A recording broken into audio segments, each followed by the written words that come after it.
kelas itu cuma, kalau kata dosen-dosen saya itu cuma 20%. Nah, sisanya di mana yang 80% itu? Ya di luar kelas.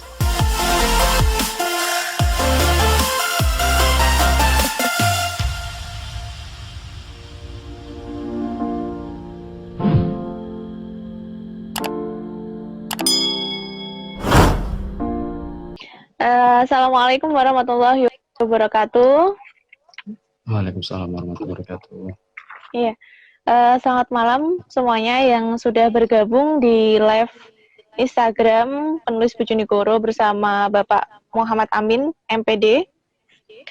Ya, puji syukur atas kehadirat Allah Subhanahu wa Ta'ala, karena pada malam hari ini kita semua diberikan kesehatan oleh Allah Subhanahu wa Ta'ala, diberikan waktu luang untuk mengikuti bedah buku virtual dengan judul Agar Kuliah Tidak Sia-sia, karya Bapak Muhammad Amin, MPD. Baik, ini sudah 5 yang bergabung. Selamat datang Mbak Aminatul Zuria, ada Prian, siapa lagi ini? Oh, sebentar. Ada Kak Muhammad Arifin, selamat datang. Ada Kak Winanto. Selamat malam Kak Winanto. Ya. Jadi ya. Alhamdulillah ya. Setelah tadi ada beberapa sedikit gangguan terkait handset ya. Padahal ini baru loh Pak Amin. Saya juga enggak tahu ini kenapa. Baru, tapi belum dicek ya. Ya, mohon maaf. Ya. Baik, jadi pada malam hari ini kita akan membedah buku karya Pak Muhammad Amin yang luar biasa ini. Ini Pak Muhammad Amin ini berdomisili Malang ya Pak? Atau di mana? Domisili Malang, tapi ini lagi di Bojonegoro. Oh, lagi di Bojonegoro. Ya. Karena COVID-19 ini Pak pasti ya. Oh iya, sudah 4 bulan ini. Oh iya. Ya, mungkin sebelum sharing-sharing bersama Pak Muhammad Amin, saya membacakan kurikulum vitae dulu dari beliau, ya. Untuk nama Muhammad Amin, MPD. Tempat tanggal lahir Bojonegoro 25 Februari 1994. Pendidikan terakhir S2 Pendidikan Bahasa Arab UIN Maliki Malang. Untuk nomor HP-nya teman-teman mungkin ada yang belum nge-save ya. Siapkan HP-nya untuk nge-save 0857 9145 0451. Ya. Untuk pengalaman organisasinya ini luar biasa sekali. Panjang sekali ya. Untuk nomor satunya, Koordinator Sidakwah Osima atau Organisasi Santri Mahat Al-Qalam Man 3 Malang tahun 2011. Untuk yang kedua, Kerani 2 atau Sekretaris 2 Pramuka Ambalan Man 3 Malang tahun 2011. Untuk yang ketiga, Koordinator Si Humas CMC atau Care Muslim Children tahun 2015. Untuk yang keempat, anggota HTI atau Hay'ah Tahfiz Quran UIN Maliki Malang 2012. Sekretariat 2 HMJ Pendidikan Bahasa Arab UIN Maliki Malang 2014. Kemudian Sekretaris 2 HMJ Pendidikan Bahasa Arab UIN Malang 2014. Musrif Mahat Sunan Ampel Al-Ali UIN Maliki Malang tahun 2013 sampai 2016.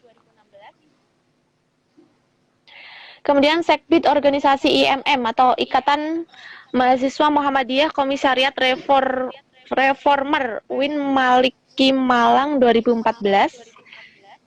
Kemudian pembina OSIMA atau Mahat Al-Qalam Mandua Kota Malang 2017 hingga sekarang. Nah, ini luar biasa sekali teman-teman.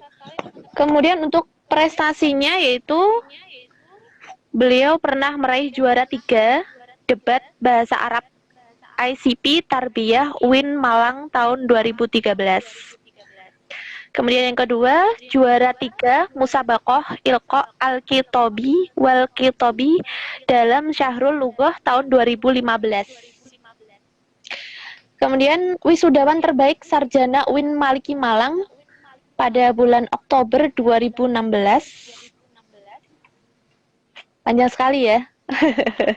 Luar biasa. Kemudian untuk karya-karyanya. Nah, ini keren sekali nih. Yang pertama, Menuai Hikmah Patah Hati tahun 2017. Kemudian antologi cerpen Me and My Mother tahun 2018. Kemudian yang ketiga, e-book menjadi organisatoris handal tahun 2020. Kemudian agar kuliah tak jadi sia-sia tahun 2020. Yang akan kita bedah bersama pada malam hari ini. Kemudian yaitu antologi puisi Sambung Rasa tahun 2020. Nah, luar biasa ya. Teman-teman, mungkin teman-teman sudah tidak sabar bagaimana sih isi buku dari agar kuliah tidak sia-sia begitu ya. Ya, mungkin langsung saja kepada Pak Amin. Untuk visual bukunya, bagaimana ini Pak Amin? Oke, saya buka dulu ya. Assalamualaikum warahmatullahi wabarakatuh. Waalaikumsalam warahmatullahi wabarakatuh. Sebelumnya saya mengucapkan terima kasih kepada penulis Bojonegoro, terutama kepada Kak Winanto selaku admin, kemudian yang malam hari ini menjadi moderator, Kak Rahayu. Terima kasih atas kesempatannya pada malam hari ini. Langsung saja terkait visual buku ya. Langsung mungkin sampul bukunya yang paling kelihatan. Mohon maaf tapi saya nggak bawa bukunya karena bukunya memang masih dipercetakan, belum sampai ke rumah ini. Ya, jadi secara keseluruhan didominasi oleh yaitu warna kuning. Ya, warna kuning agak krem seperti itu. Nanti bisa dilihat di Instagram saya. Ada fotonya, foto cover atau bisa dilihat di akunnya goepedia.com. Kemudian selain warna kuning itu ada juga warna hijau botol, kemudian warna putih. Ya, jadi ada 3 warna itu yang mendominasi. Kemudian ada semacam gambar ilustrasi mahasiswa yang baru saja lulus ketika wisuda gitu kan, sambil melemparkan topi wisuda itu. Ya, itu ada ilustrasi seperti itu. Kemudian di atas ada tertulis judulnya agar kuliah tak jadi sia-sia. Ya, itu. Kemudian di bawah ada nama. Ya, ada nama penulis, cuman saya tidak pakai nama saya. Tidak menggunakan nama Muhammad Amin. Menggunakan kemarin Sang Perindu Rinai. Ya, jadi pakai nama samaran bukan nama pena ya. Ya, jadi itu kurang lebih visualnya. Ya, tentu saja ada logo Goepedia di bagian pojok kanan atas sebagai penerbit bukunya. Oke, itu mungkin gambaran visualnya. Ya, ya terima kasih Pak Amin ya. Mungkin teman-teman nanti langsung bisa dikepoin ya di akun Goepedia atau mungkin langsung di Instagramnya Pak Amin ada ya, sudah ada uploadannya ya. Ya, mungkin langsung nanti bisa dilihat langsung oleh teman-teman. Baik, untuk buku agar kuliah tak jadi sia-sia, mungkin isinya Mungkin berisi trik-trik atau motivasi atau mungkin pengalaman dari Pak Amin sendiri selama kuliah? Ya, memang motivasi terbesarnya itu. Jadi uh, yang pertama itu kan sering ya, karena saya di banyak organisasi itu teman-teman sering tanya gitu, adik kelas Iya, atau teman-teman yang seangkatan gitu, kamu kok apa ya, organisasi itu kan banyak sekali gitu, iya. ikut ini ikut itu, ikut HMJ, HTG, IMM, CMC, wah sembarang kalir diikuti semuanya, nggak capek gitu kan. Luar Kemudian biasa. masih ada tanggungan kuliah gitu, yang Iya, tugas utama kita kan kuliah gitu. Itu kan pasti tugasnya juga, waduh banyak sekali kan. Sudah iya, terbayang gitu kan bagaimana banyaknya. Jadi kalau digabung antara kuliah yang tugasnya seperti itu banyaknya, kemudian organisasi yang wah juga jelentretannya panjang, apalagi kalau kita jadi pengurus gitu kan, iya. tentu ini tantangan tersendiri ketika membagi waktu. Nah itu teman-teman tanya, itu gimana kok tips-tipsnya itu kira-kira seperti apa? Ya kan waktu itu ya saya jawab apa ya, verbal gitu. Ya bagi waktu ya apa, gimana ya, agak-agak PDKT sama dosen misalkan, atau ya banyak lah tips-tips saya, Iya. apa saya bagikan kepada teman-teman. Cuman kan kalau cuma verbal gitu kan, yang apa istilahnya, yang menikmati ya, yang menikmati hanya segelintir orang, mungkin yang bertanya saja. Nah, jadi nggak banyak orang gitu. Jadi saya dari situ mulai berpikiran, ketika mau lulus itu, wah ini kayaknya kalau dibuat buku bagus ini. Ya, cuman waktu itu masih ya reng-rengan aja. Jadi ya kira-kira gambaran dari sejak pertama masuk kuliah, gimana perbedaan mahasiswa dengan mahasiswa, kemudian nanti masuk pertama kuliah dan lain-lain sampai terakhir. Nah, kira-kira seperti itulah kurang lebih. Jadi ada tips-tipsnya itu apa saja. Nah, itu Iya. kurang lebih itu latar belakangnya. Oh iya, luar biasa.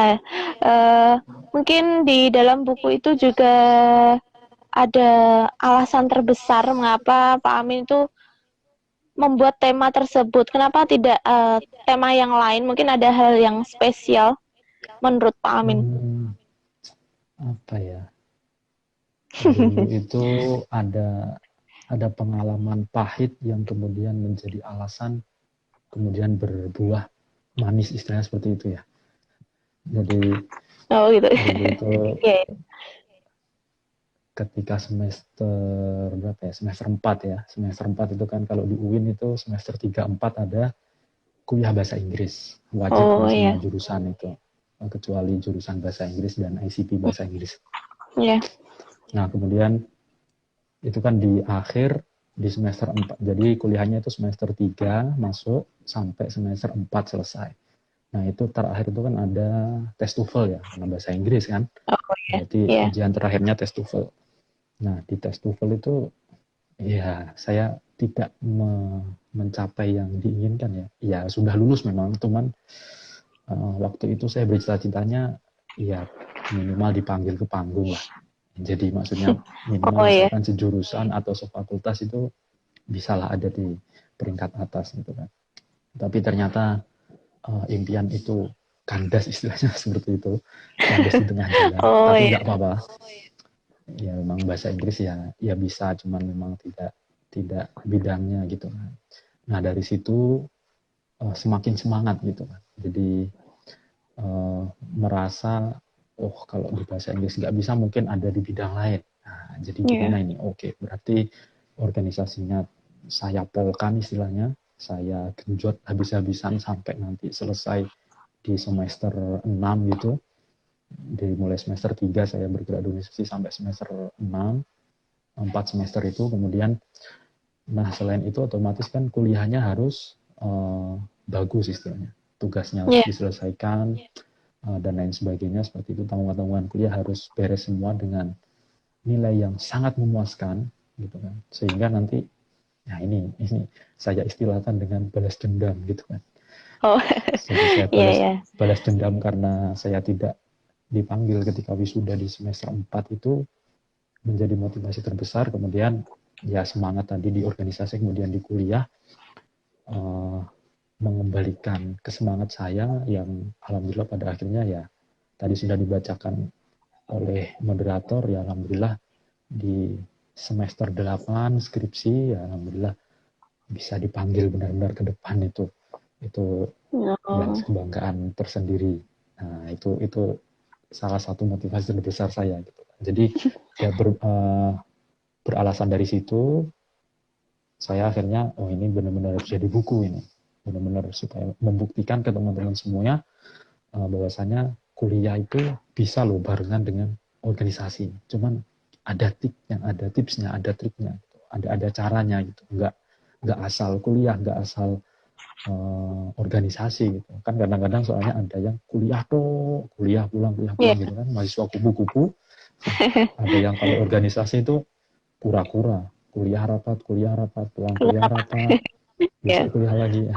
Nah, kayak gitu. Yang kadang-kadang kalau dia sudah ngurus organisasi, kuliahnya lupa, tugasnya ke teteran dan lain sebagainya. Itu saya kasih tipsnya di buku ini ya. Seperti itulah kurang lebih. Oke. Oh ya, terima kasih Pak Amin. Jadi apa namanya, memiliki latar belakang yang di bahasa Inggris, tapi mungkin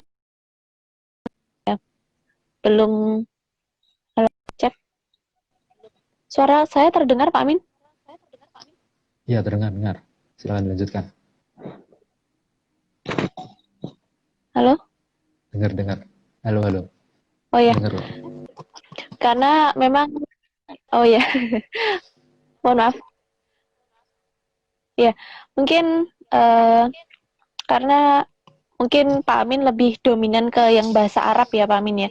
Jadi jadi Pak Amin tidak merasa gagal atas ketidakberhasilan maju ke depan tadi. Jadi memang manusia kan diciptakan dengan potensinya masing-masing begitu ya. Asal kita tidak Betul. menyerah begitu saja begitu ya Pak Amin ya. Iya.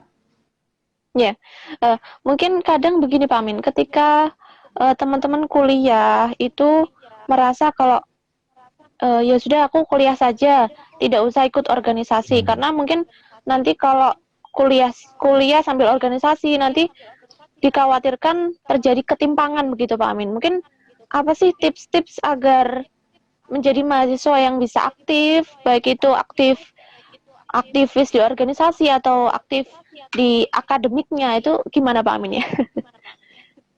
Oh ya, ini pertanyaan yang paling penting sih sebetulnya di buku ini, sebetulnya itu poinnya ya, Oh menyeimbangkan iya. antara dunia akademik dan organisasi ya, karena memang seringkali berat sebelah gitu kan.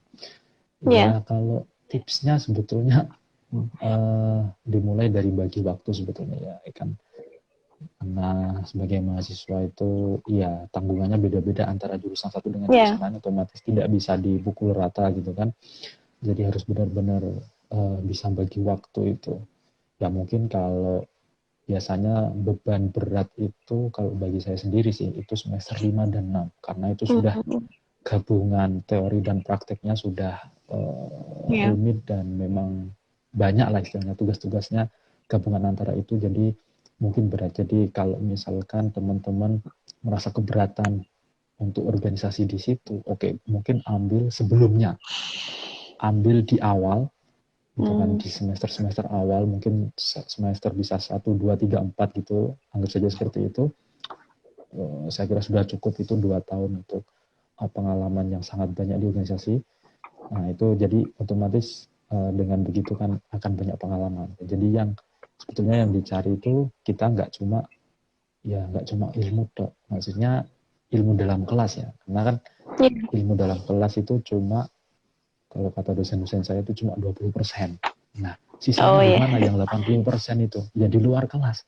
Di luar kelas di mana? Ya banyak sekali ya, mungkin pengabdian masyarakat, PPL, mengerjakan tugas yang melibatkan masyarakat, mungkin harus wawancara atau mungkin ke lembaga ini dan itu.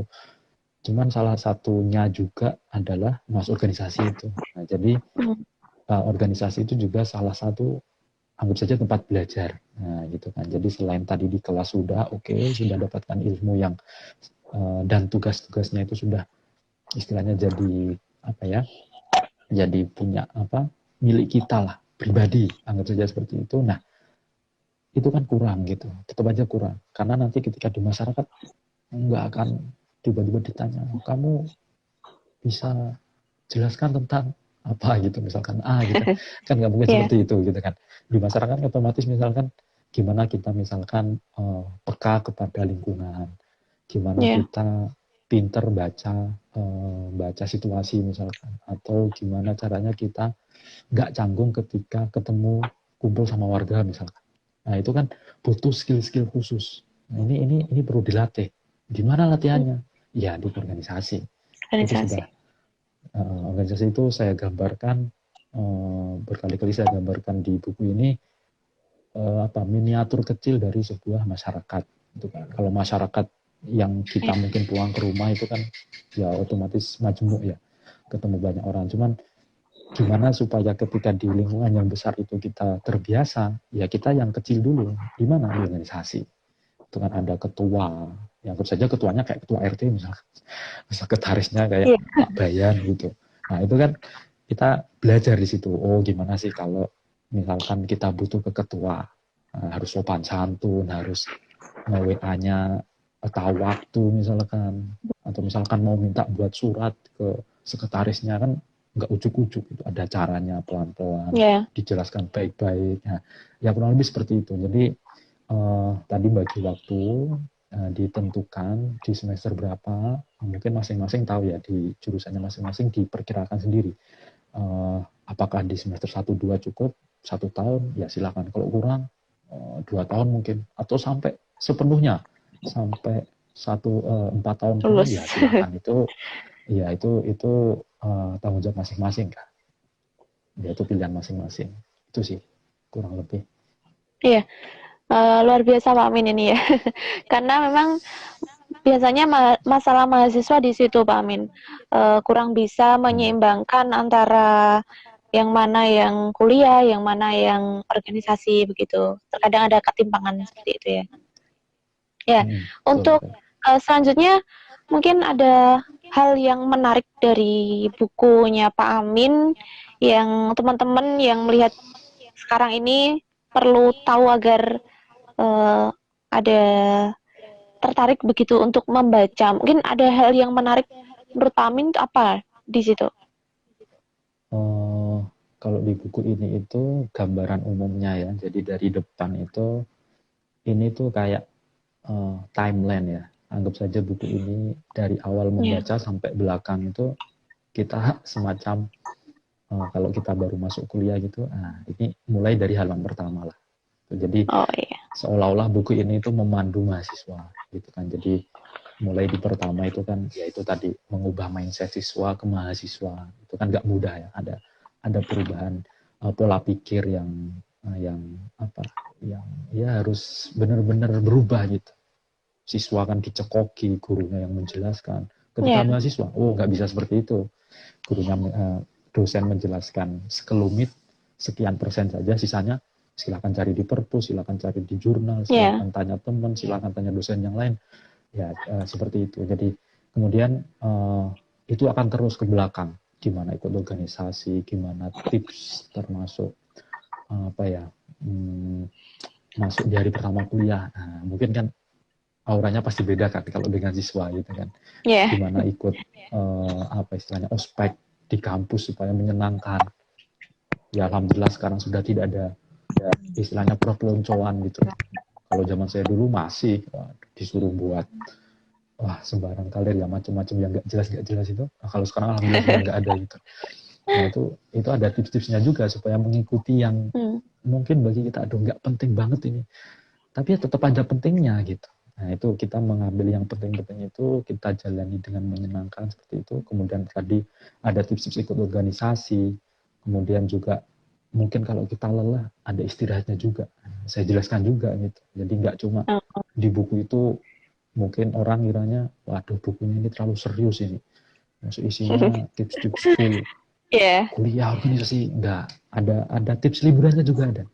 Bahkan yang seru mungkin ada tips cinta-cintanya, ada juga. Wow. Itu saya juga masuk di situ. Ya biasa namanya anak muda gitu kan pasti Ya. seneng lawan jenis itu, ya itu manusiawi. Ada tapi ada tips-tipsnya supaya tidak ya memang tidak mengganggu kuliah gitu bagaimana. Yeah. Itu sampai nanti terakhir ke belakang sampai mengerjakan tugas akhir, kemudian menghadapi dosen pembimbing yang dengan berbagai macam karakternya yang susah dihubungi, didatangi di sini, pindah ke sana, dan sebagainya. Itu juga ada di belakang itu. Sampai yang paling terakhir gimana ketika kita sudah selesai dari sarjana. Itu kan apa mau lanjut S2 atau misalkan sudah cukup atau mungkin yang perempuan-perempuan sudah segera menikah atau mungkin bekerja, ya itu ada pilihan di belakang itu. Saya jelaskan juga sekelumit gimana merancang masa depan. Ya. Oke. Jadi luar biasa sekali ya Pak Amin. Jadi buku tersebut mulai dari Pak Amin kuliah, kemudian sampai kisah asmaranya Pak Amin begitu ya. Lengkap sekali mulai dari bagaimana konsultasi skripsi dengan dosen pembimbing yang kadang rumit begitu ya Pak Amin ya. Ya, mungkin teman-teman wajib membaca buku ini. Saya pun juga tertarik Pak Amin. Insya Allah mau beli nih. Kalau tahu isinya yang sangat lengkap seperti itu ya. Ya, untuk waktu lama menulisnya Pak Amin itu kira-kira berapa bulan Pak Amin? Alhamdulillah buku ini hanya butuh waktu 1 bulan. Wow, luar biasa ya, 1 bulan. Ya, sebetulnya mungkin kalau saya tidak pakai cara ini bisa lebih lama ya. Karena kalau dulu saya kalau ingat buku saya yang pertama yang Menuai Hikmah Patah Hati itu ya agak lama juga nulisnya. Mungkin sekitar 2 bulan, 3 bulan. Walaupun ditulis saja tiap hari sedikit-sedikit. Cuman yang ini, yang buku ini ketepatan saya waktu itu tahun 2017, akhir 2017 kalau tidak keliru. Itu saya ikut kelas menulis. Nah, jadi kan sekarang banyak ya ada kelas menulis sebulan jadi buku. Nah, saya ikut salah satunya. Waktu itu saya ikut di PMO, ya, pelatihan menulis online. Dimentori oleh Kang Wildan Fuadi. Bukunya sudah banyak sekali di Gramedia, di Kuanta dan segala macam, sudah penulis bestseller lah. Nah, jadi saya ikut di kelasnya beliau. Nah, saya harus store tulisan setiap hari. Nah, ini tipsnya, ini mungkin juga yang mau mengikuti. Nah, jadi sehari itu harus menyetor 4 halaman, A4. Full. Wow. Iya, Itu ya tema apapun yang mungkin mau menulis novel, yang buku fiksi, non fiksi, itu sama semua ketentuannya. Minimal 4 halaman, lebih baik, nggak boleh kurang. Itu setiap hari, setiap pukul 12 malam harus sudah dikumpulkan. Kalau telat ada dendanya, ada semacam punishment-nya apa gitu misalnya. Harus sedekah atau apa. Nah, seperti itu. Jadi alhamdulillah dari situ, karena ini kan 30 kisah ya, 30 kisah, 30 tips, 30 trik seperti itu, jadi alhamdulillah pas. Jadi saya atur sedemikian rupa dari cerita mulai awal kuliah dan tips-tipsnya sampai di akhir itu kurang lebih pas 30 akhirnya. Nah, dengan ikut di situ saya tulis outline, kemudian ya saya tulis tiap hari gitu kan, 4 halaman sampai di hari ke-30 ya selesai editing, ya itu off. Tapi maksudnya setelah itu sempat kirim sebetulnya ke penerbit, cuman belum diterbitkan. Ya baru yang sekarang yang saya terbitkan itu. Oke. Itu sebulan lah. Dari 1 bulan itu pasti mungkin Pak Amin mengalami hambatan-hambatan begitu ya Pak? Atau mungkin bagaimana Pak? Tentu ya, namanya hambatan menulis atau apa istilahnya, writer block istilahnya kalau kata penulis-penulis itu. Ya tentu kita merasakan, saya sendiri juga merasakan gimana kalau sudah suntuk cari inspirasi seperti itu, walaupun ada outline-nya ya. Outline-nya hari ini menulis ini, besok menulis ini. Cuman ketika sudah berhadapan dengan laptop harus menulis, waduh itu kadang-kadang juga stuck gitu. Waduh ini nulis apa lagi, 4 halaman lagi gitu kan, A4 loh. Kalau cuma sekedar A5 mungkin gampang gitu, mungkin itu cuma 2 halaman. Ini tapi A4 4 halaman. Waduh ini tantangan tersendiri gitu kan. Saya juga baru pertama kali gitu. Kalau dulu mungkin nulis bebas, sehalaman 2 halaman A5 gitu mungkin masih bisa. Kalau A4 4 halaman, waduh ini benar-benar effortnya ini luar biasa. Jadi cari inspirasi lagi, mungkin baca buku lagi, cari-cari sumber inspirasi di internet, Ya. saya inget-inget lagi cerita-cerita saya, kemudian cara-cara saya untuk keluar dari hambatan-hambatan itu. Nah itu, ya itu saya baru rangkai kata panjang lebar dijabarkan. Ya alhamdulillah setiap hari bisa konsisten terkirim gitu. Bisa sampai Ya. selesai 30 hari itu. Oh ya. Untuk proses menulisnya itu mungkin Pak Amin kan ada ceritanya mulai menjadi mahasiswa Mm-mm. sampai menjadi Betul, sarjana betul. begitu ya. Berarti kan Ya, ada sebuah catatan-catatan kecil dulu yang dikumpulkan begitu bukan Mbak Min? eh, ada catatan cuman mungkin tidak menyeluruh ya. Oh ya. Jadi sebagian besar ya saya mengingat-ingat kembali gitu kan memori saya Ya, ketika sarjana, nostalgia. karena itu saya tulisnya memang setelah setelah S1 ketika saya menuju S2 gitu kan. Jadi saya mengingat-ingat dari pertama kali saya menjejakkan kaki di UIN Malang itu gimana gitu perasaan saya, kemudian saya masuk ke, dulu ada ma'hadnya ya, ada asramanya, gimana saya masuk asrama, gimana saya harus ikut kegiatan yang Masya Allah sibuknya benar-benar di semester awal itu subhanallah sekali sampai selesai gitu. Ada beberapa catatan memang di Facebook, di note saya, di Word saya, mungkin yang pernah saya tulis ya kayak di pengalaman PKL itu saya sisipkan di situ. Tidak Hmm. keseluruhan, hanya secara umum saja. Detailnya ada di blog gitu kan. Itu sudah ada yang saya tulis beberapa. Ada PKL, kemudian mungkin juga pengalaman waktu ada pengabdian masyarakat ya KKM, kuliah kerja mahasiswa itu waktu Ya. semester liburan semester 4 ke semester 5 itu juga ada selama Ramadan itu alhamdulillah juga beberapa kali saya tulis. Jadi memang ada beberapa catatan-catatan yang terserak di mana-mana gitu kan.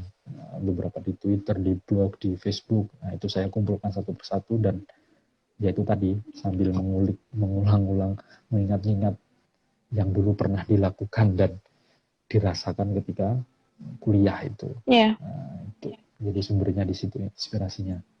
Ya.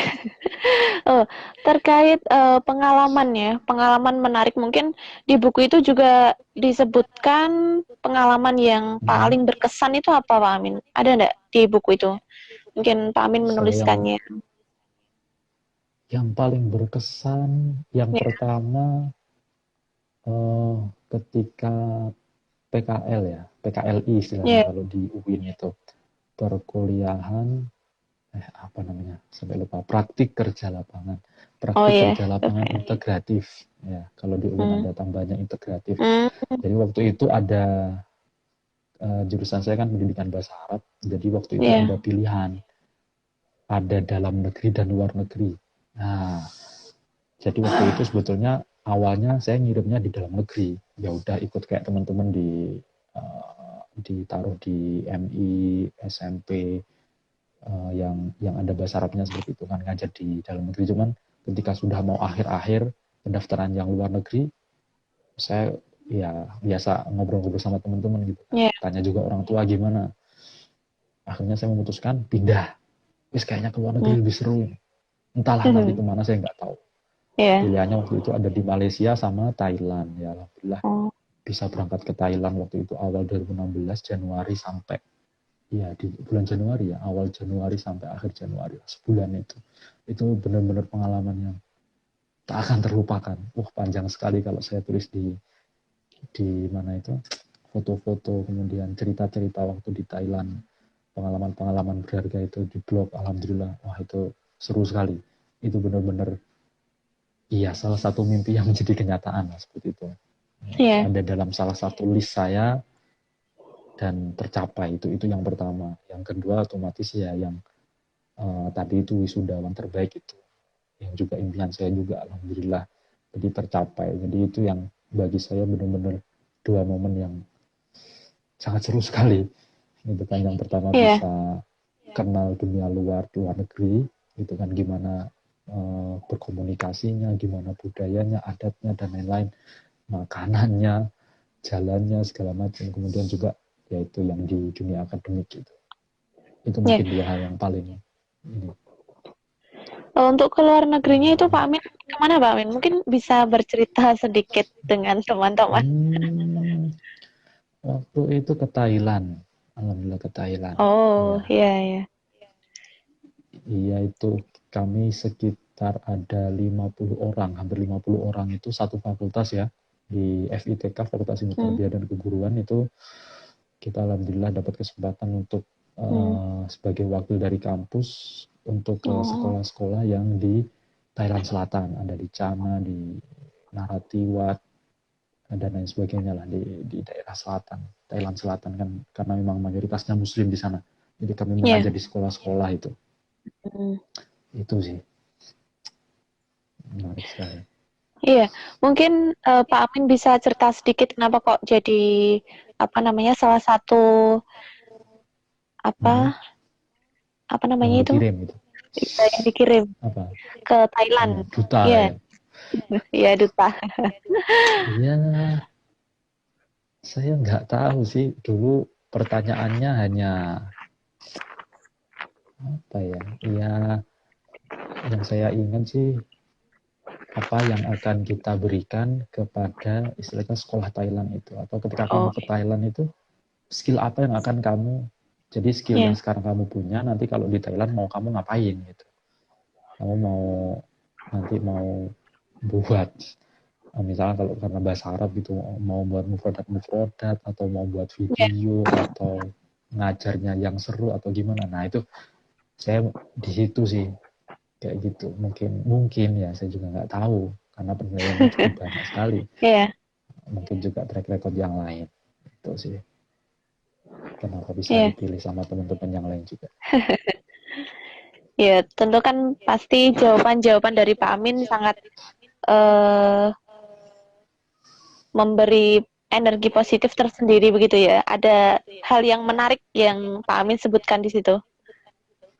Iya, iya seperti itu memang di buku saya ini juga saya jadi mungkin gambaran kalau dalam satu bab ya, gambaran satu bab itu saya mulainya dari semacam ada ilustrasi atau kalau nggak ilustrasi itu biasanya saya cerita dulu. Nah, jadi cerita pengalaman pribadi atau mungkin hasil diskusi saya dengan teman atau dengan dosen seperti itu saya keluarkan di awal, saya tuliskan di awal gitu.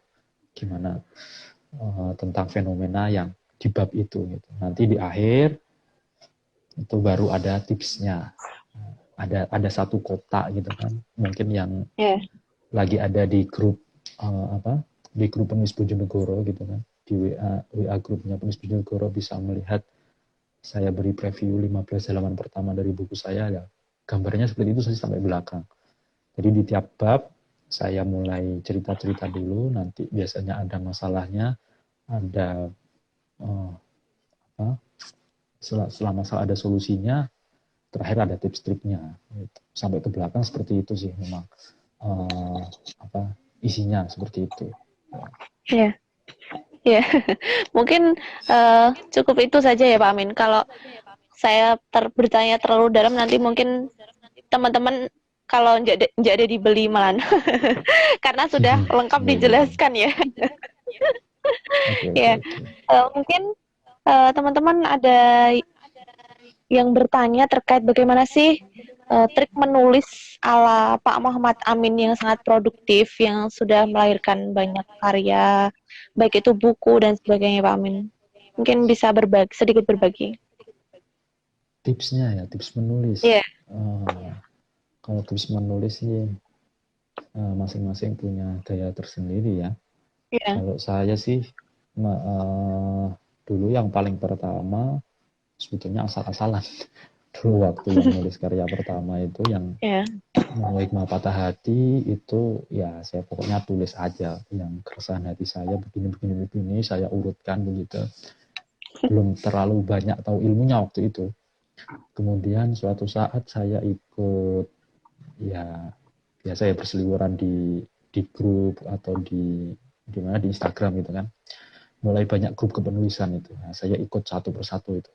Ada KMO, ada PMO, ada yang punyanya Mas Brili Agung, Iya. kemudian Kang Tendi Murti, Kang Dewa, banyak sekali saya ikuti. Nah, dari situ saya pernah membeli satu buku. Nah, ini mungkin entah sekarang masih bukunya ada apa enggak ya. Cuman dulu itu saya PO waktu itu, Iya. bisa dicek di grupnya KMO Publishing. Waktu itu judulnya apa bukunya ya?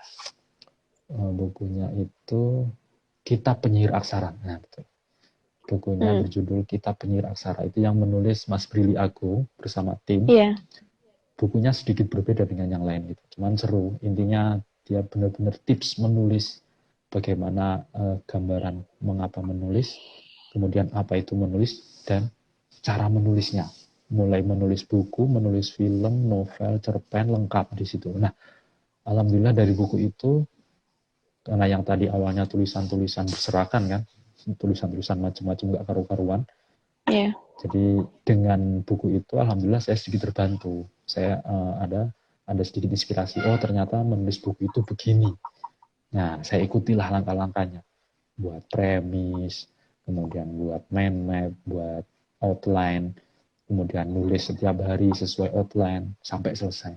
Ya alhamdulillah, jadi ketika dari situ sudah jadi bekal awal saya, yang alhamdulillah ketika menulis buku ini pun, ya alhamdulillah sudah punya bekal tadi ditambah ilmu yang dari kelasnya Kang Wildan di PMO itu, di pelatihan menulis online, dapat ilmu lagi baru.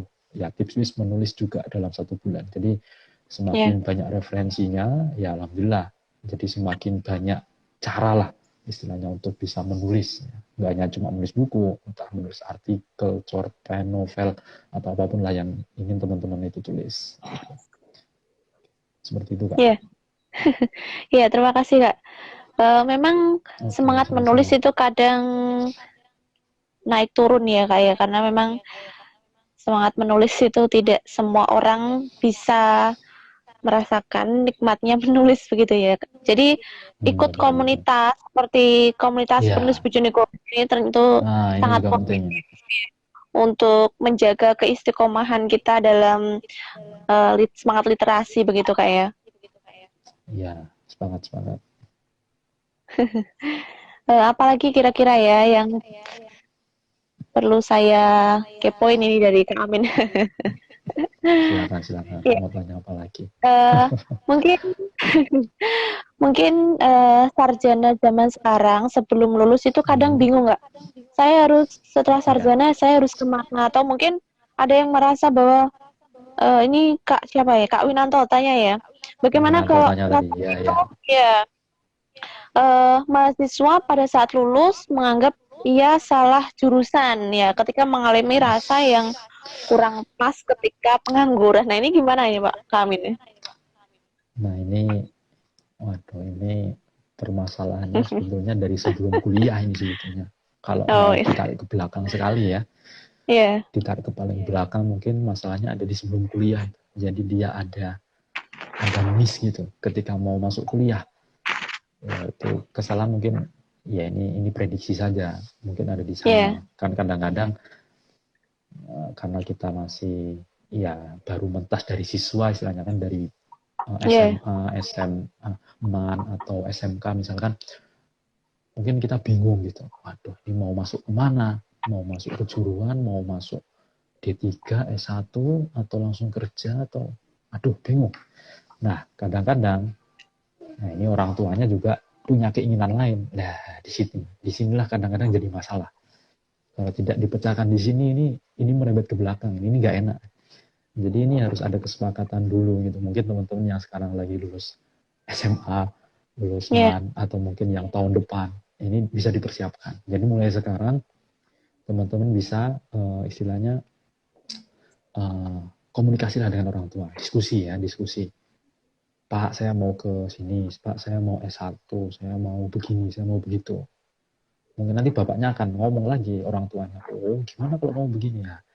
Itu didiskusikan. Nah, jadi di situ iya, saya kira kuncinya mungkin ada di situ ya. Jadi diskusi dengan orang tua, dengan orang-orang terdekat kita terkait cita-cita kita, terkait kuliah kita misalkan, terkait jurusannya, terkait kampusnya seperti itu bisa diomongkan di awal. Nah itu ketika itu sudah selesai, nggak ada masalah, insya Allah ketika nanti kuliah itu tenang, gitu kan. Ini sudah pilihan saya mantap, direstui orang tua, saya melangkah mantap, mau ikut organisasi, mau kuliah bener-bener, ngerjakan tugas segala macam, insya Allah sampai akhir, gitu. Nah ini kadang-kadang kan enggak, di awal sudah gontok-gontokan sama orang tuanya minta A, anaknya minta B, akhirnya orang tuanya nggak setuju, ada yang anaknya dipaksa segala macam, akhirnya ya itu mungkin salah jurusan. Tapi mungkin kalau masih di awal-awal bisa ya pindah jurusan atau pindah kampus, pindah fakultas, itu mungkin masih bisa.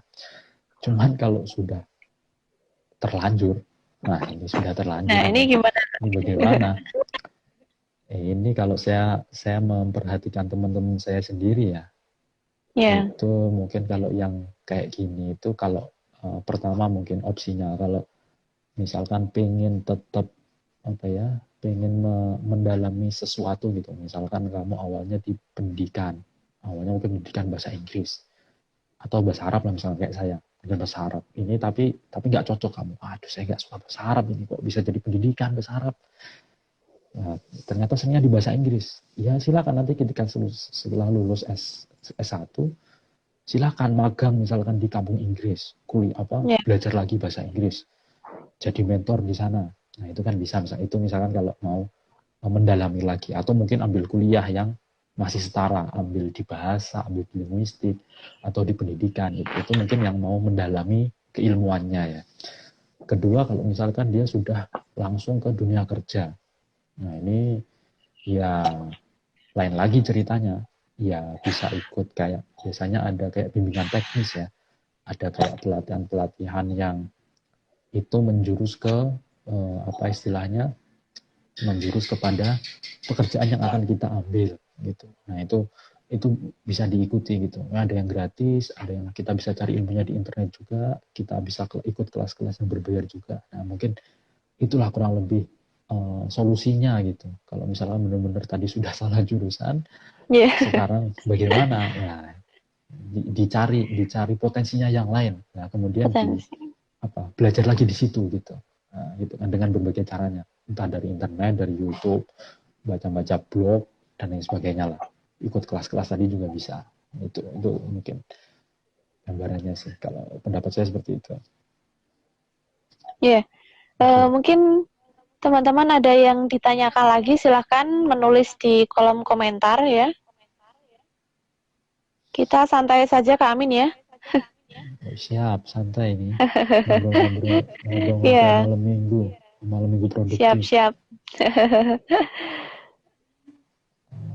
Ada pertanyaan lagi sih juga baca-baca.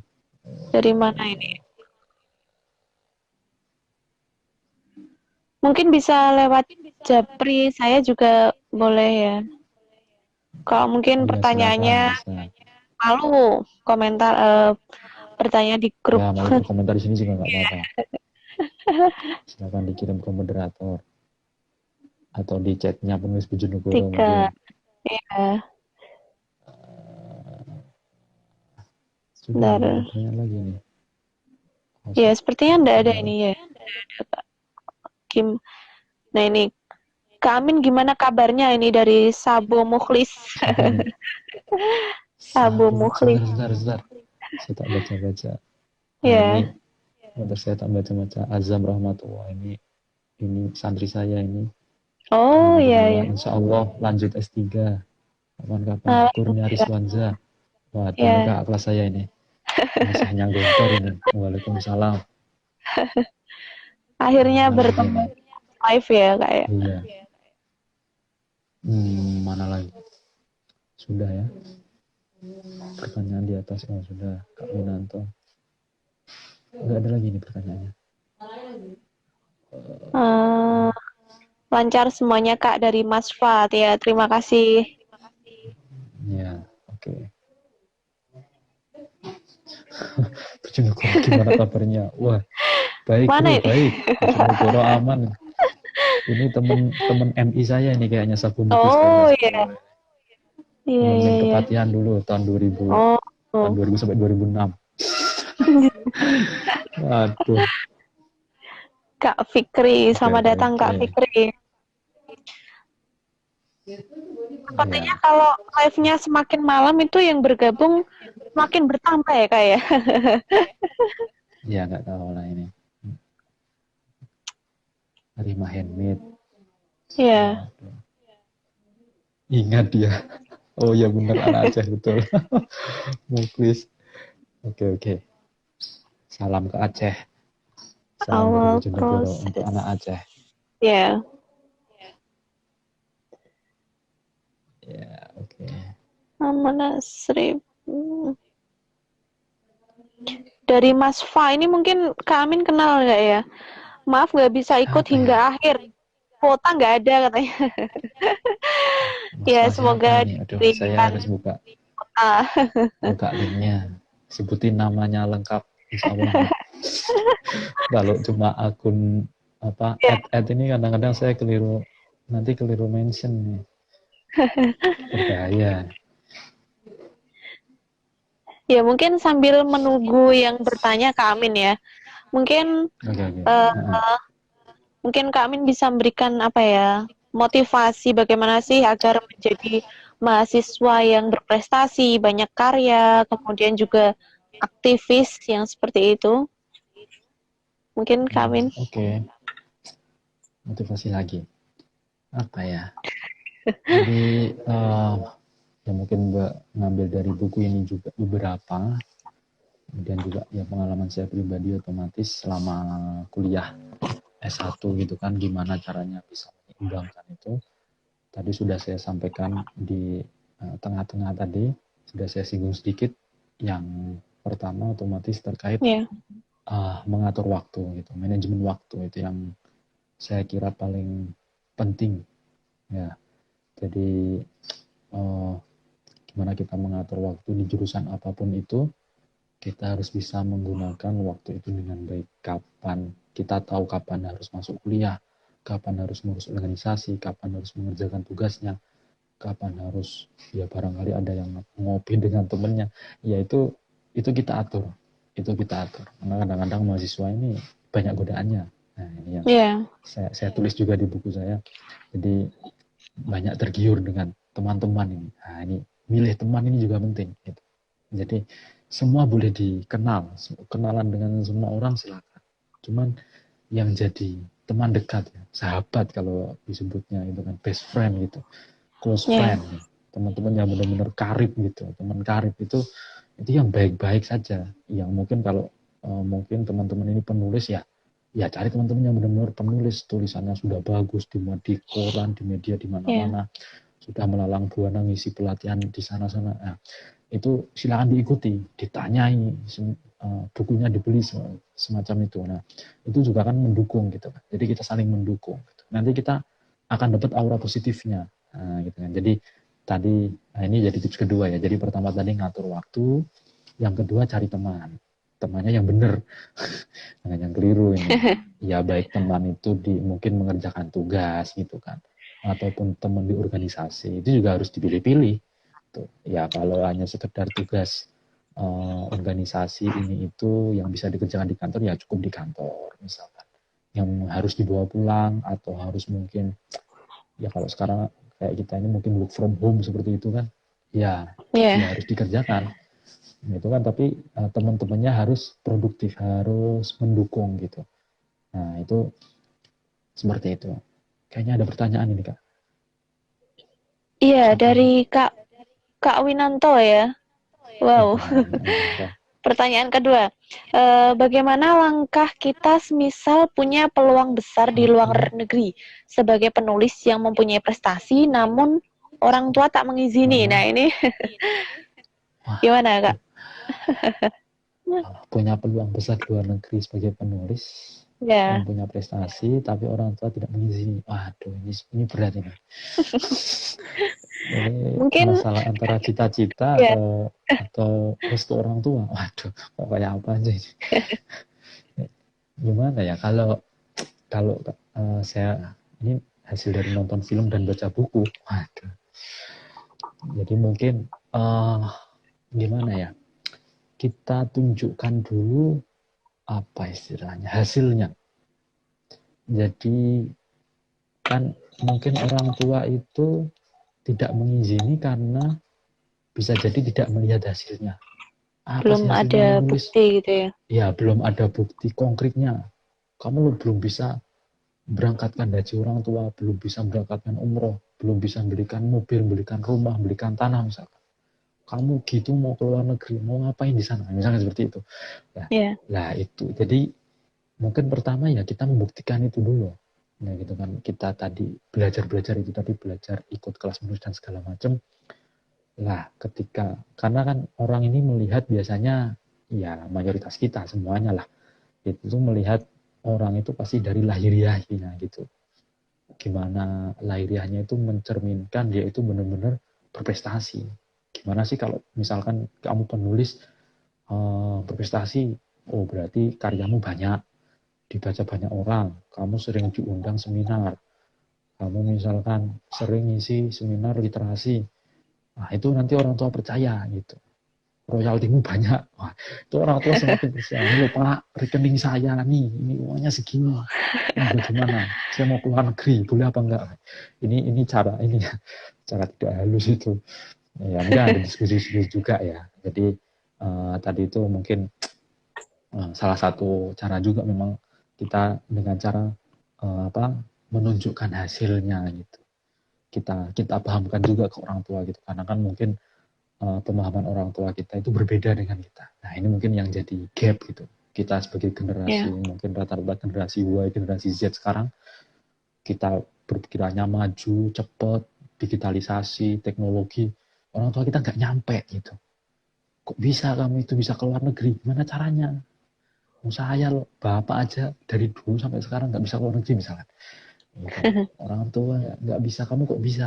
Gimana? Nah, itu kan mungkin orang tua punya pemahaman yang berbeda. Gitu. Jadi itu harus dijelaskan. Nah, jadi kita sebagai anak itu memberikan pemahaman, ya pelan-pelan. Gini loh Pak, jadi saya itu misalkan ikut program ini, saya tuh harus persyaratannya misalkan menulis. Saya sudah menulis, di-approve, disetujui, alhamdulillah saya dapat kesempatan ke luar negeri. Nanti di luar negeri saya begini, nanti saya pulang akan begini. Nah, dengan begini sama orang tua paham. Oh, begitu. Nah, gitu kan. Karena kan kadang orang tua ini nggak ngerti. Gitu. Tahu-tahu anaknya sampai di tahap ini gitu. Tiba-tiba anaknya pengen kemana?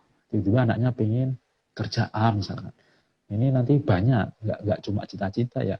Nanti terkait pekerjaan, terkait nikah dengan siapa. Tentunya itu tadi ada pertanyaan dari Kak Minanto terkait gimana ketika punya cita-cita, misalkan ada kesempatan kita itu penulis, terus misalkan ada, biasanya kan kalau penulis ini ada fully funded ya, ada satu perusahaan atau lembaga yang memberikan semacam beasiswa penuh gitu untuk mungkin short course atau mungkin ikut pelatihan dengan penulis luar negeri, atau sekarang banyak sekali event-event di luar negeri yang memang untuk penulis ya. Nah, itu kan syaratnya menulis gitu. Misalkan kita menulis dan masuk di situ, kita dapat panggilan, kita bisa berangkat. Nah, tapi orang tua nggak ngizini. Nah, gimana ya? Tadi saya jelaskan.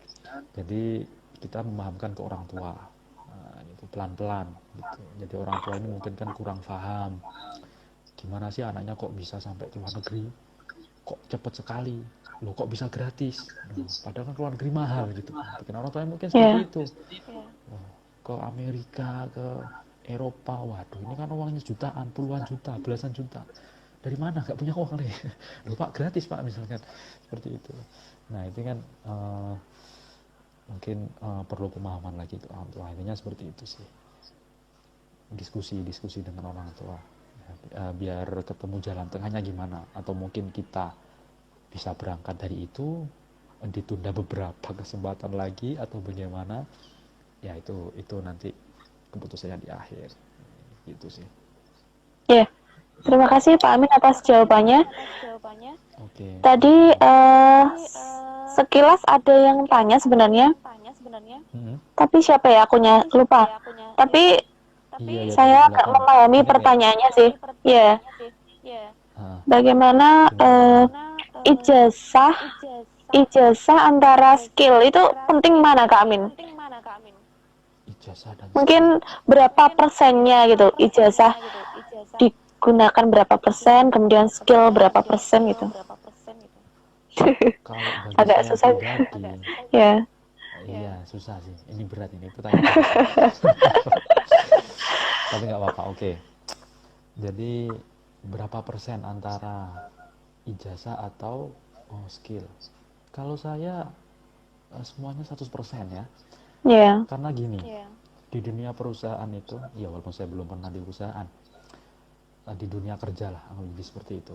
Dunia kerja itu mungkin otomatis yang pertama sebagai syarat ya, syarat itu otomatis IP.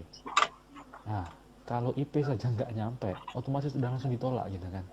Nah, makanya IP ini minimal ya kalau biasanya persyaratan mungkin 3,0, ada yang 2,7 misalkan. Ada yang mungkin kalau perusahaannya ini perusahaan misalkan bergerak di bidang akademik, dia meminta harus kumlot, harus misalkan ya, 3,5 atau 3,6. Ya kita harus sampai di situ.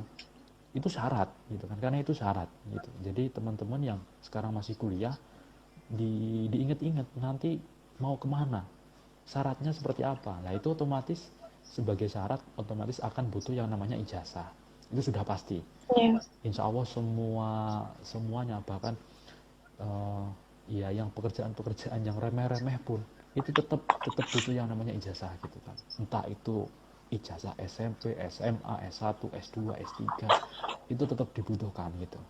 Saya kira di apapun profesinya gitu. Dan semakin tinggi kita mengenyam pendidikan, semakin tinggi kita punya strata misalkan seperti itu insya Allah istilahnya apa, penghormatan, kemudian juga apa ya, kepercayaan. Nah ini kepercayaan orang yang akan merekrut kita itu semakin besar. So, itu udah otomatis itu sudah bagi saya sendiri itu sudah modal awal yang sangat berharga gitu kan, karena yang namanya kepercayaan ini kan sulit sekali didapatkan. Kalau sudah sekali dapat ya ya, alhamdulillah. Nah itu ijazah. Cuman ketika di dunia kerja kita otomatis nggak cuma ijazah doang gitu. Oke, ijazah tadi sudah jadi syarat, kamu udah masuk, kamu udah mulai kerja. Nah otomatis kan biasanya ada training dulu, satu ya, minggu, 2 minggu, sebulan. Nanti dilihat sama mandor, dilihat sama bosmu. Waduh ini gimana ini? Apakah ijazahmu yang misalkan S1 atau S2 setara dengan hasil pekerjaanmu? Dikasih pekerjaan ini harus selesai sehari, selesai nggak sehari? Atau bahkan bisa jadi 2 hari, atau bisa setengah hari. Wah bagus ini. Kalau bisa setengah hari, wah nanti gajinya ditambah, bonusnya ditambah misalkan. Nah ini kan seperti itu. Oh nanti ini prospek, oh ini nanti bisa jadi misalkan kepala bagian, cepet, nggak perlu lama-lama. Misalkan kerja 2 bulan 3 bulan di karyawan ini nanti jadi ketua divisi misalkan. Nah itu kan nanti itu apa, kepercayaan-kepercayaan atasan yang kita dapatkan ya, yaitu yang pertama tadi dari uh, apa istilahnya ijazah kita. Kemudian skill itu akan sangat membantu, skill komunikasi gitu kan. Ketika kita diwawancarai, gimana cara jawabnya, gimana sopan santunnya, gimana buat CV-nya, itu kan skill semua. Ya kita bisa bisa cari di internet segala macam, kita bisa jiplak, tapi tetap saja kita harus punya skill-skill di sana gitu kan. Kita nggak ya, nggak bisa apa istilahnya langsung udah pokoknya copy paste ganti nama ini jadi, oh nggak bisa seperti itu. Kita harus modifikasi sedemikian rupa sesuai dengan permintaan perusahaannya, sesuai permintaan pekerjaan kita gitu kan, supaya cocok gitu kan. Nanti peluang untuk diterimanya juga besar, kita bisa dipanggil wawancara. Kita wawancara juga harus persiapan dengan baik, misalkan pakaian rapi, pakai sepatu gitu kan, penampilan sopan gitu, kemudian jawabnya yang tegas, yang lugas seperti itu kan menambah kepercayaan orang yang akan ya, merekrut kita. Itu sih, jadi skillnya itu juga penting nanti, apalagi ketika mereka sudah masuk di dunia kerja, otomatis kita akan ya ketemu atasan, ketemu beban berat, ketemu apa istilahnya teman-teman yang sekantor, yang seprofesi misalkan, atau yang di bagian lain. Nah itu kan ada skill komunikasi juga, gimana komunikasi dengan kepala divisi, mungkin suatu saat kita punya anak buah, gimana nih komunikasi dengan anak buah, beda kan otomatis caranya ya, dengan kita komunikasi dengan bos. Nah ini Gimana belajarnya? Ya tadi balik lagi ke buku saya, ke organisasi itu. Organisasi itu lengkap semua sudah. Pasti akan dipelajari sedikit sedikit banyak, pernah lah akan bersentuhan di situ. Kita pernah buat acara, kita pernah misalkan ada di si konsumsi, pernah di si acara, di bagian acara, di humas, itu belajar semua. Skill komunikasi dipakai, skill buat proposal dipakai, skill kita ngomong ke orang dipakai, sosialisasi juga ke orang juga akan dipakai. Gimana kita akan lebih misalkan antara ketemu buruh dengan ketemu bupati, lain dong pakaiannya, caranya, cara ngomongnya, unggah-ungguhnya, adatnya. Nah, itu kita pelajari semua. Nah, itu mungkin perannya ya. Jadi bagi saya dua-duanya sangat penting. Nggak ada yang jangan sampai disepelekan. Nah, alhamdulillahnya saya dengar kabar terakhir sekitar 2-3 tahun terakhir mungkin ya, kalau saya tidak keliru itu dunia kampus itu sudah semakin paham dengan peran skill itu. Jadi sekarang itu mungkin di semua kampus insya Allah, jadi nggak cuma kamu lulus itu nggak cuma dapat ijazah. Nah, ini penting ini. Jadi kamu lulus itu nanti akan dapat ada dua. Jadi satu ijazah sama transkrip mungkin ya, otomatis sama transkrip. Ketiga itu ada yang namanya pendamping skripsi sama pendamping ijazah, maafkan. Jadi ada yang namanya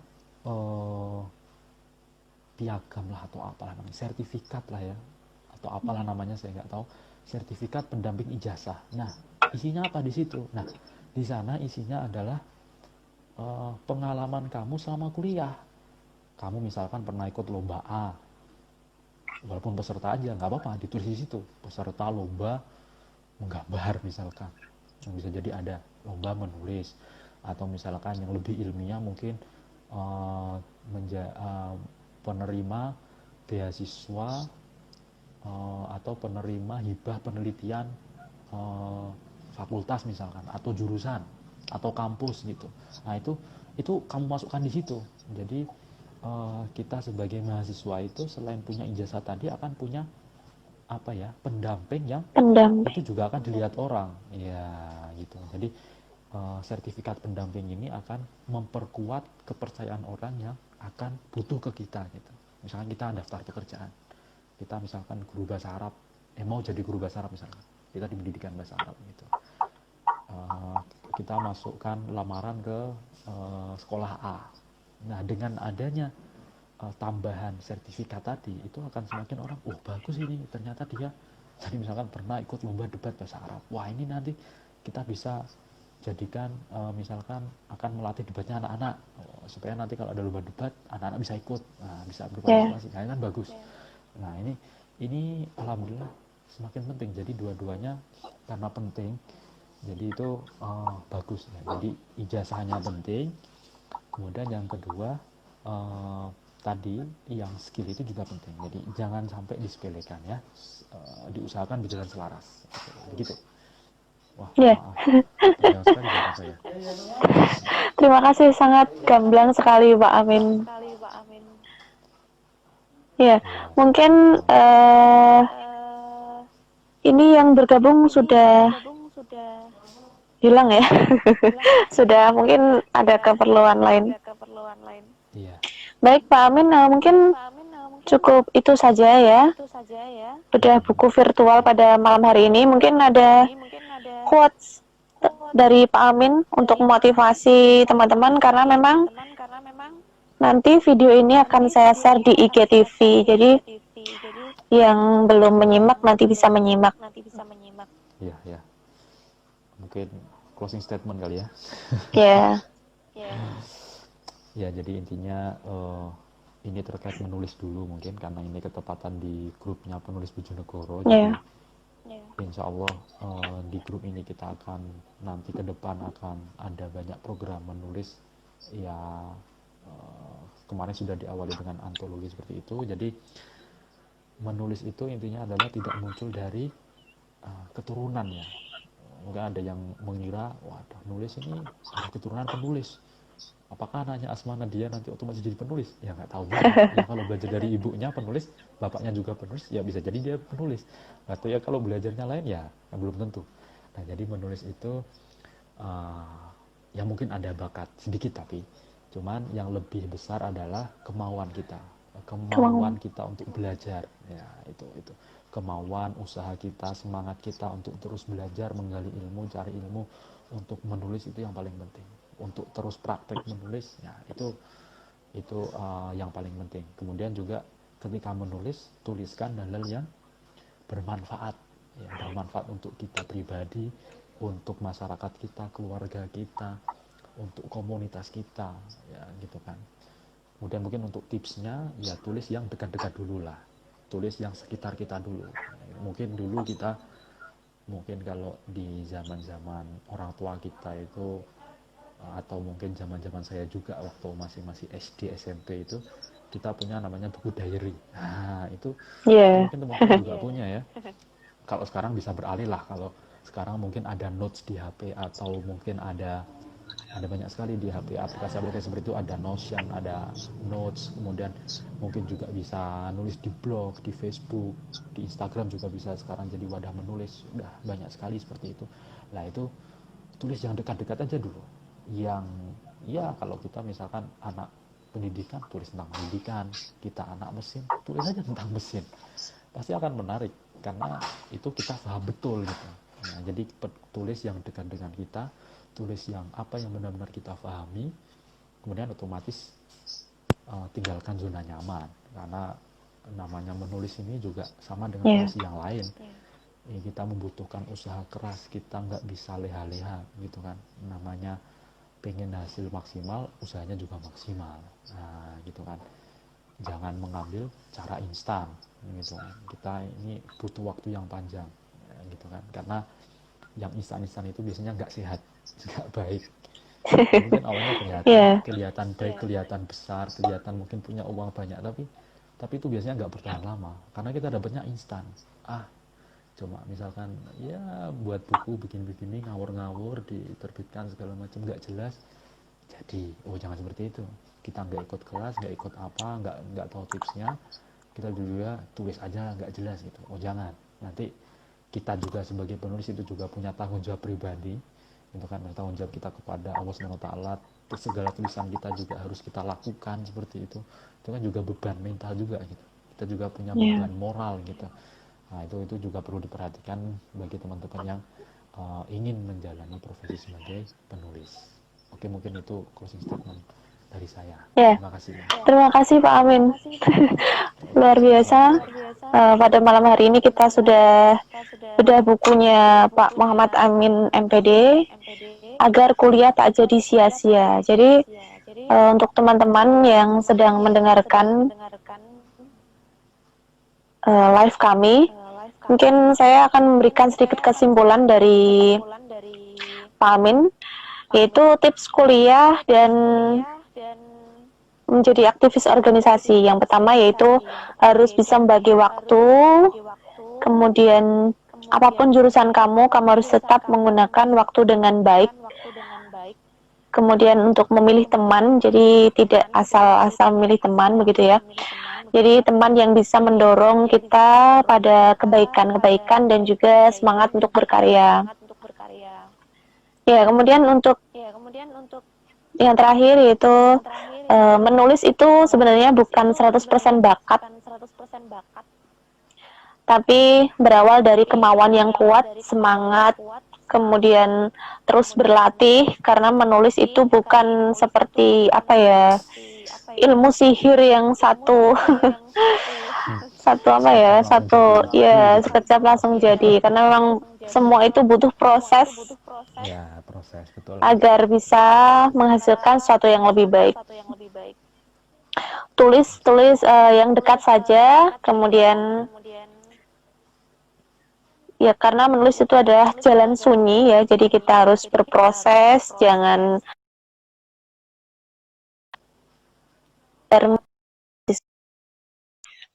berprestasi dan juga membuahkan karya. Oke, Ya, mungkin cukup itu Pak Amin ya. Terima kasih atas waktunya. Terima kasih juga. Selamat malam, semoga kita semua diberikan kesehatan selalu oleh Allah Subhanahu wa taala. Dan teman-teman yang belum bergabung, silakan nanti bisa melihat di IGTV kami yang kami bagikan setelah ini. Ya, mungkin itu Pak Amin. Saya sebagai moderator mengucapkan mohon maaf yang sebesar-besarnya jika ada salah-salah kata. Saya akhiri, wassalamualaikum warahmatullahi wabarakatuh. Waalaikumsalam warahmatullahi Sampai jumpa. wabarakatuh.